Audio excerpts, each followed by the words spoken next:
Lendo Viva o Povo Brasileiro, de João Ubaldo Ribeiro, e agora é a última parte, capítulo 12 a capítulo 20.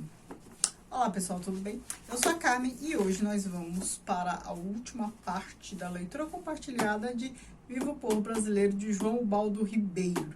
Não anunciei qual será a nossa próxima leitura compartilhada, porque se você me segue, você deve saber que neste momento agora que vocês estão vendo este vídeo, eu estou em Portugal. Vou para Portugal para estudo, devo voltar no carnaval e eu não queria levar livro para lá, principalmente porque em leitura compartilhada eu costumo ler livros maiores, mais pesados, né? Que dura pelo menos a leitura por um semestre, e eu não queria levar isso para a viagem, né? Estou levando apenas o Kindle. Então, uma leitura compartilhada aí com vocês, para a gente ler junto, vai ficar para quando eu voltar. E ainda não pensei qual será o título, de todo modo vou anunciar por aqui. Então, bora lá comentar. Antes de mais nada, vou pedir para você se inscrever neste canal, caso ainda não seja inscrito. Siga no Instagram, o Que Vi do Mundo, e veja as opções para membros. Toda semana tem conteúdo exclusivo para membros deste canal. Bora lá, o capítulo 18 começa no Rio de Janeiro, 24 de outubro de 1897. Então, a gente está aqui naquele momento em que já aconteceu a libertação da escravatura, república, e ali já a Guerra dos Canudos se anunciando, já acontecendo e tal. Nós vimos no vídeo passado que a Maria da Fé estava lá envolvida, né, com a questão dos canudos. E aqui a gente começa com Patrício Macário. E ele tá na casa dele, lá já com a idade avançada, acho que uns 60 anos. Como ele já havia se reconciliado com o irmão, né? A gente viu isso no vídeo passado. Depois disso, uma sobrinha dele, filha, né, do irmão, ficou bem afeita a ele, assim, né? Depois dessa reconciliação. Então aqui ela tá adulta, já casada, com filhos pequenos, e vai visitá-lo. E aí a gente acaba sabendo um pouco mais sobre o Patrício Macário, que ele anda fazendo, né, neste momento, né, nessa altura da vida, com 60 anos, longe da Maria da Fé e tal. Ele escreveu memórias, escreveu coisas assim, que ele tem um pensamento muito parecido com o da Maria da Fé, do povo lá dela, né, do Zé Popó, né, aquele que voltou da guerra lá do Paraguai e falou a poucas e boas, ficou do lado dos paraguaios. E o Patrício Macário, como militar, espera-se que ele, nessa posição, ele defenda o Estado, né, tenha um posicionamento mais de direita, talvez, mas não, né? E ele sempre é desconfortável com a posição que ocupava. Principalmente depois também, né, de ter se apaixonado e ter se aproximado de Maria da Fé. Não tinha como ele ficar igual mais.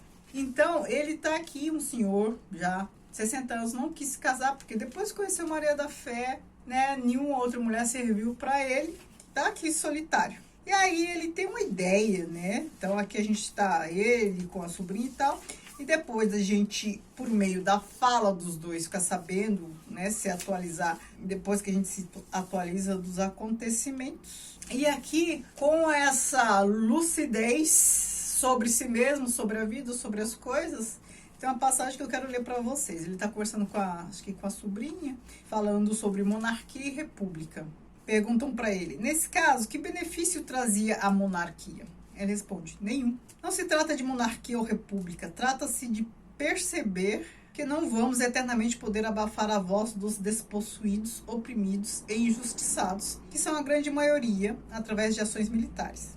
Então, é essa a posição do Patrício Macário. Aí ele continua. Trata-se de estabelecer um regime que, em lugar de procurar solidificar as vantagens de seus sequazes no poder, procure compreender que o país só poderá ser grande na medida em que não mantiver seu povo marginalizado, escravizado, ignorante e faminto. Isto me parece elementar. Você conhece o desespero, a miséria, a desesperança daquele povo do sertão? Então, o que a República faz por eles é enviar-lhes soldados para matá-los, varrê-los da face da terra. É assim que se resolvem as coisas? Ele está falando o quê? Da Guerra dos Canudos, né? O povo do sertão. Então, é esse o posicionamento dele. Nossa, então Patrício Macário é comunista, né? Falando essas coisas. É muito engraçado. E aqui, continuando a prosa, ele fala assim... Você fala como se esse povo lhe fosse estrangeiro, como se nem pertencesse à mesma espécie que nós. E e o interlocutor, que eu acho que é a sobrinha, que eu já nem me lembro mais. Você pode considerar esse povo a mesma coisa que você?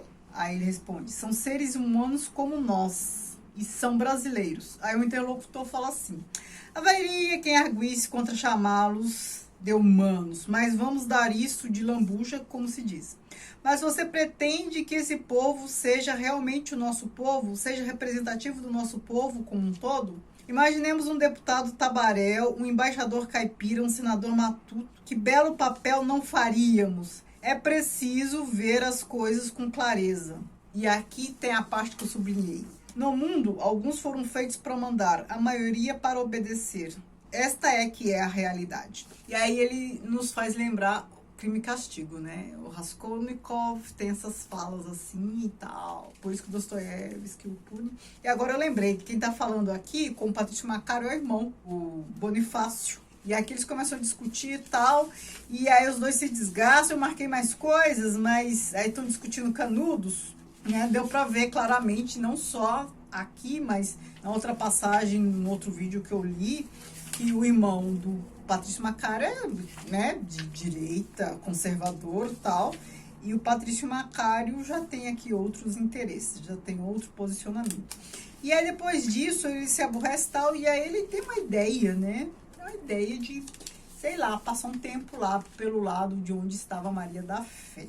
E aí ele vai na esperança de achar aquela senhora que fez lá o encantamento, e aí ele ficou lá com a Maria da Fé e tal, mas de todo modo tem os descendentes, aquela senhora já morreu, tem os descendentes aqui da família do Popó, Rita Popó, e tem aqui os encantamentos, ela pede para ele ficar lá numa casinha e tal, ele fica lá, ele se sente à vontade lá com esse povo, e aqui tem um lance que é muito legal, que ele conhece uma pessoa interessante, ele recebe uma visita. E aí a Rita Popó, né, que é a mulher que está fazendo a mediação com ele, apresenta assim. Este aqui é o Lourenço, seu filho único de Maria da Fé. Patrício Macário ouviu o coração bater como se ele estivesse subido para a cabeça.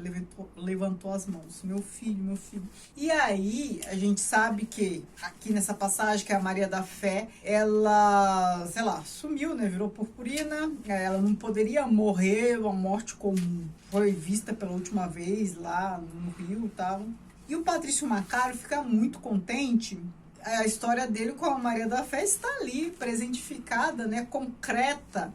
E ele fica muito contente do filho e tal. E o filho segue os caminhos da mãe, né, ali, revolucionário. Ele fala assim, ó, faço a revolução, meu pai. Desde minha mãe, desde antes da minha mãe, até que buscamos uma consciência do que somos. Aí mais adiante ele fala assim, a chibata continua, a pobreza aumenta, nada mudou. A abolição não aboliu a escravidão, criou novos escravos. A república não aboliu a opressão, criou novos opressores. O povo não sabe de si, não tem consciência e tudo o que faz não é visto e somente ele ensina um desprezo por si mesmo, por sua fala, por sua aparência, pelo que come, pelo que veste, pelo que é. Aqui ele está falando do quê? Desta mania que muitos brasileiros têm, principalmente esses que se julgam europeus, porque tem ascendência europeia, de desqualificar tudo que é brasileiro, de desqualificar as pessoas mais pobres, mais humildes do Brasil. E o que torna a condição de vida das populações mais carentes ainda mais difícil. Então aqui o que a gente tem? A gente tem o filho da Maria da Fé dando continuidade à obra dela, seguindo o caminho.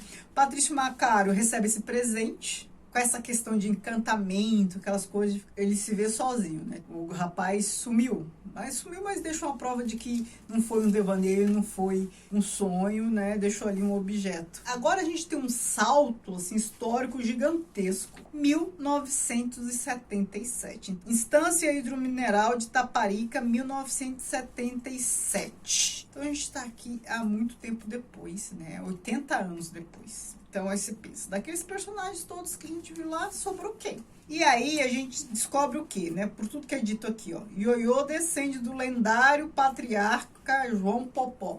João Popó é aquele que teve trocentos filhos com trocentas mulheres, né? Então, assim como a gente teve lá no começo Caboclo Capiroba, e depois a Dadinha, que era descendente, depois Vevé, Maria da Fé, não sei o quê. E aqui a gente tem esse Stalin José, a gente tem um tal aqui de Ioiô Lavínio, E este Ioiô Lavínio, que é descendente aqui do João Popó, aquele que queria que o filho tivesse feito, né, o discurso lá após a Guerra do Paraguai, enfim, teve outro discurso.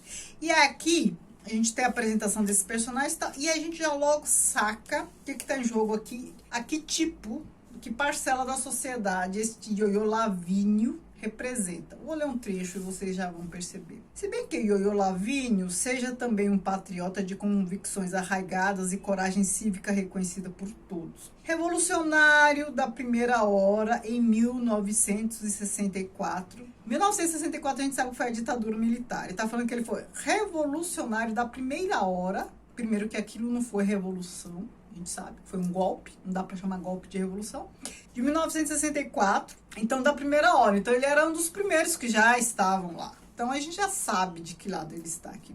Deu pessoalmente voz de prisão aos vereadores Lloydson Barreto, Juraci Bonfim, Radcliffe Luz e Rui Castro Alves da Conceição. Não por serem seus inimigos pessoais e terem forçado o canalha do prefeito ou Dismair das Neves, um palhaço sem autoridade moral nem nível para ser prefeito de uma cidade como Itaparica, a cobrar-lhe uma taxa extorsiva pela concessão do mercado municipal. Mas por se tratar de comunistas ou criptocomunistas, o que dá no mesmo? Comunistas descarados, todos os quatro, pandilheiros safados, onde é que na Rússia um mulato pachola como Rui Castro Alves ia ter a liberdade que tem aqui? A verdade é que todo comunista é um recalcado, movido pelo despeito, pela inveja e pelo sentimento de inferioridade, que quer compensar a qualquer custo, mesmo que isto implique na ruína dos homens de bem é demais, e da moral vigente. Então, prendeu os quatro, telegrafou para o filho na Polícia Federal, sugeriu que os pusessem pelo menos na solitária, que quando abrissem IPM contra eles, fizessem um interrogatório rigoroso, até mesmo usando a aparelhagem americana para esse serviço. Então, ele está falando de instrumentos de tortura, né? Porque a aparelhagem americana é superior a qualquer coisa usada aqui e dificilmente mata ou aleija. Ioiô Lavínio tinha suas razões, mas não queria que os miseráveis morressem. Não condizia com seu espírito cristão. Não, torturar tudo bem, agora matar não, porque ele é cristão. Olha que hipocrisia. E a gente vê aqui vários sinais dessa hipocrisia. E a gente vai conhecendo a família deste Ioiô Lavínio, né, o descendente lá do Popó. E ele tem 4 filhos. Eu vou ler o resuminho de cada um desses filhos, aí vocês vão entender o que é gente de bem no nosso país. O Lavi Noel, que ia fazer vestibular de Direito, é o primeiro filho, mas estava um pouco fraco em latim, sociologia e português, embora conhecesse algum francês e tivesse decorado as 10 primeiras linhas de cada uma das traduções que entravam no exame. A reprovação subsequente e a tentativa do Dr. Gilson de explicar foram um golpe rude na amizade antiga. Ou seja, o filho dele foi reprovado e essa reprovação foi um golpe agudo na amizade antiga. Então, assim, como o professor era amigo, então, ele esperava um favor, né? Pois o professor e brilhante orador na Assembleia sempre contara com os votos de que Ioiô Lavínio dispunha, que não eram poucos, né? Então, a gente está vendo aqui a troca de favores, né? Considerando que tanta gente dependia dele. Olha só o que é gente de bem. Dr. Gilson não lhe podia negar esse favor banal quando seu próprio filho, tido como aluno brilhante da faculdade, era evidentemente protegido, dada a condição e o prestígio do pai. O resultado foi que Lavionel teve de fazer novo vestibular em Niterói, acarretando despesas e preocupações por conta de uma bobagem. Isso é bobagem, né? E enfim, aí continua, eu vou partir para a segunda, a filha dele, Lavínia Graça, a mais velha depois de Lavi Noel. Não tinha muita cabeça para estudo, mas terminou completando o curso de Belas Artes pouco antes de ter dado ao pai e à mãe um desgosto que podia tê-los matado. Perdeu a virgindade com Ronaldo Jataí, desocupado da ilha, de uma família que outrora teve alguma coisa, mas hoje vive de aluguel do Sobradão, do avô, transformado em casa de cômodos e alojando pelo menos 30 famílias. E pior, ficou grávida. Se não fosse pela amizade e confiança do Dr. Plínio Lobo, então, mais colegagem, mais serviços, né? Ligado de longa data à família, a situação poderia ter ficado insustentável. Dr. Plínio, felizmente, dispunha de sua clínica conveniada com o INPS e lá fez o aborto, movendo céus e terras para poupar as despesas com o internamento e a intervenção, já que Lavínia Graça não era contribuinte do INPS. Então, fraude atrás de fraude. Esta é a gente de bem, que quer acabar com os comunistas, né? Que só não mata porque é cristão. Só o bom Deus, que tudo vê, é que conseguiu uma carteira assinada com data atrasada e a documentação adulterada, porque o despachante de confiança, o Dr. Plínio, estava doente e foi uma dificuldade achar outro com experiência suficiente. Mas tudo afinal se resolveu e a gratidão de Ioiô Lavínio quase não o deixou falar para agradecer na hora em que assinava os papéis da alta da filha, onde constava a realização de uma grande cirurgia e internamento de 40 dias, embora só tivesse sido 1,5 e mais alguns remédios e despesas, uma verdadeira fortuna para o INPS pagar. Mas nessas questões não se pode olhar dinheiro e nada mais justo que o Dr. Plínio ser recompensado pelo risco e pela caridade. Enfim, aí acho que eu não vou ler mais, mas reconstituíram o ímã da moça e ela acabou se casando com outro. Terceiro filho, Lavindonor, foi o que mais deu trabalho, porque fez mal a duas moças do povo, gente de baixa extração mesmo. E numa dessas vezes parece que pegou a menina a pulso. A gente sabe o que isso significa, né? Não adianta dar nome bonito para coisa feia, eufemismo, na companhia de 2 amigos. Então, assim, foi coletivo. Isso conta a negrinha. Porque não se pode crer nessas descaradas que andam de bunda de fora e praticam os atos mais imundos que se pode imaginar, provocando os rapazes e procurando elas mesmas sarna para se coçar. Ou seja, culpabilizando a vítima, né? A culpa é sempre da mulher ser preta, então, nossa, a lascívia, né? Quer se dar bem a todo custo. De qualquer forma, não fosse o prestígio de Lavi Noel, de novo, né? Mas com colegagens, mais camaradagens, mais favores. Junto ao secretário de segurança, as dificuldades seriam grandes. Mesmo porque, apesar desse prestígio, Lavi Noel ainda foi obrigado a alegar que a prisão de Lavindonor não interessava aos órgãos de segurança por motivos que não podia revelar. Então, assim, foi arquivado, né? O inquérito policial, o menino deu mais umas cabeçadas na vida, atropelou uma criança de 6 anos ao dirigir um pouco esquentado, mas felizmente ela não morreu. Agora, veja a parte que eu sublinhei. Apenas ficou um pouco defeituosa da perna e cega de um olho, que foi compensado pelo emprego de vigia de supermercado que Ioiô arranjou para o pai do atropelado. Então, o emprego de vigia de supermercado compensar um olho cego e uma perna torta de uma criança. Olha, eu não sei nem o que dizer. Mas aí, este é o filho que mais dá dor de cabeça. Ele aprontou de novo, né?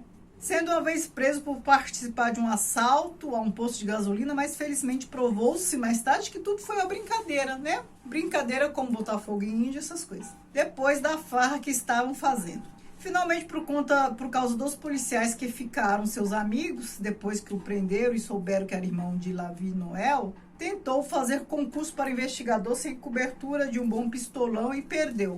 Mas mesmo assim, deu para participar de caçadas a bandidos. Então, assim, se tornou milico, né? Caçadas a bandidos em companhia de seus amigos, tendo sido acusado da morte de um playboy filhinho de papai envolvido com tóxicos, encontrado amarrado e fuzilado no matagal de Lauro de Freitas, no que mais tarde se provou haver sido legítima defesa. Legítima defesa por parte de Lavindonor. Dá até coceira. Agora o quarto filho, Lavinete. Caçula se casou muito cedo, teve 2 filhas, Tatiana e Andréia, mas ainda assim conseguiu formar-se em ciências sociais.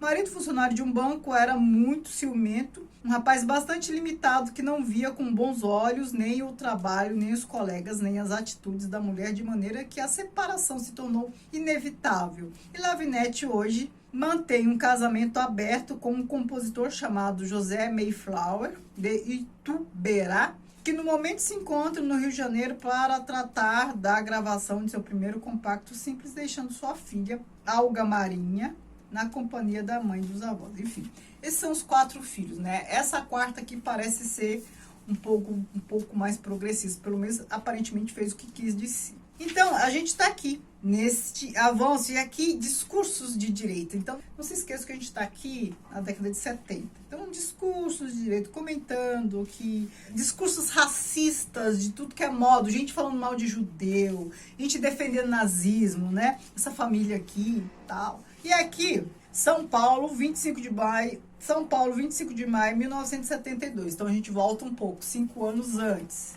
Aqui a gente tem descendentes da família aqui do Patrício Macaro, mais precisamente do irmão do Patrício Macaro, né? Da Henriqueta, aquela cunhada diaba, mulher chave de cadeia, e do irmão Bonifácio. E aqui mexendo em coisas do passado, então carta do avô, carta de não sei quem, do bisavô, né? Então aqui são os descendentes do Bonifácio Odulfo, os bisnetos de Bonifácio Odulfo e da Henriqueta. Então ele tá olhando fotos, né? Ele continua, né, carregando todo aquele conservadorismo da família, que é um conservadorismo forjado. Enfim, tudo aqui é forjado, né? Tudo que é, aliás, toda essa ostentação, não importa se era daquele que forjou ser herói da pátria, como o outro que o roubou e não queria ser preto, como esses aqui, enfim, tudo aqui é forjado, tudo é hipócrita, né? Então esses que se dizem conservadores, eles são conservadores calcados num alicerce poroso de isopor. Aliás, esses que pregam moral e bons costumes normalmente são hipócritas, né? Não conheço nenhum que não seja. Não estou dizendo que não exista, mas eu não conheço. E aí ele falando dos bisavós, ó. E aqui os bisavós, ó. Bonifácio Odulfo, o bisavô, Henriqueta, a bisavó, ele parecia com o pai, o mesmo jeito severo, carrancudo até. E ela, a doçura em pessoa, via-se que era uma pessoa sensível, ou seja, ele está olhando o retrato da bisavó Henriqueta, aquela mulher chave de cadeia, e olha só a imagem que ele tem dela. Certamente abafada pela vida reclusa, imposta à mulher naquele tempo. Sorriu para a bisavó, teve uma espécie de nostalgia pelo tempo das mucambinhas e das casagrandes, uma época simples, pura, sem a violência de hoje em dia, né? Sem a violência para os brancos, né? Sem as pressões que hoje mantêm os homens em permanente tensão. A gente tende a olhar com saudosismo e romantismo, romanciar o passado, né? E aqui ele olha, né, para a foto do Patrício Macário, homem bonito, de rosto estranhamente suave, para quem pintou o diabo na Guerra do Paraguai e era conhecido como esquentado. Com quem parecia mais? Devia ter puxado os parentes da mãe, a algum árabe escondido entre os ancestrais da velha Teolina. Durante o tempo dos mouros na Península Ibérica, daí essa pele trigueira, essas feições bonitas, mais duras, diferentes dos traços finos dos outros. Ora, os traços do Patrício Macário, esses traços que ele está aqui associando a ancestrais árabes, não, são traços negroides, né? Porque o pai era filho de uma escrava, de uma ex-escravizada, só que ninguém soube. Então aqui ele é um médico e tal, vendo coisas de família. E aqui a gente sabe que houve uma comemoração. Este aqui, ele é, acho que neto daquela sobrinha do Patrício Macário que ficou afeito a ele, né? Então, aquela que... E aqui a gente sabe que ela comemorou 100 anos do Patrício Macário. Então, assim, lá por 1930 e pouco, Patrício Macário fez 100 anos e houve uma festa de comemoração. E ele, o Patrício Macário, faleceu no dia da comemoração do seu aniversário, né, de 100 anos. Então, um centenário. A gente não soube mais do filho dele, né? Não se sabe mais, mas não precisa. Aqui, o que a gente finaliza a história com a morte do Patrício Macário aqui, e no dia da morte, do aniversário do Patrício Macário, que ele era bem reconhecido localmente, e o general, chamado general, roubaram a casa dele, assaltaram a casa dele, levaram aqui os objetos dele, e a história que ele estava narrando, né? Os escritos dele, que ele queria que publicassem depois da morte dele, levaram aqui alguns objetos, alguns bandidos levaram, e assim termina a história. E é uma história, assim, grandiosa. A gente ri demais. Até o que é trágico, o João Baldo Ribeiro conta de maneira engraçada, a ponto de fazer a gente sentir até culpa por estar rindo de coisa que não é engraçada, né? Então, mas a forma como ele conta, então, o Caboclo Capiroba lá comendo os holandeses e tudo mais, né? Porque aqui a gente tem uma história de violência, uma violência em cima da outra, de violência, uma suplantando a outra, e também de apagamento de memória, também de preconceito, de hipocrisia, de discriminação, enfim, a história do Brasil, né? Essa coisa assim meio mal ajambrada, tudo muito mal resolvido, discursos vazios em lastro, nos quais algum grupo de pessoas acreditam, forjam um passado de glória, forjam uma ascendência, forjam uma superioridade por conta de uma ascendência europeia, enfim. Essas questões que fazem o Brasil. Certo? Espero que vocês tenham gostado. Eu adorei essa história. É a primeira história que eu leio, o primeiro livro que eu leio do João Baldo Ribeiro. Eu tenho outro ali, acho que eu tenho Tenente Getúlio. Eu acho que eu tenho outro livro dele que eu vou procurar ler também, porque eu gostei bastante. E digam o que vocês acharam, se vocês gostaram de ler. Eu vou adorar saber. Muito obrigada. Beijos.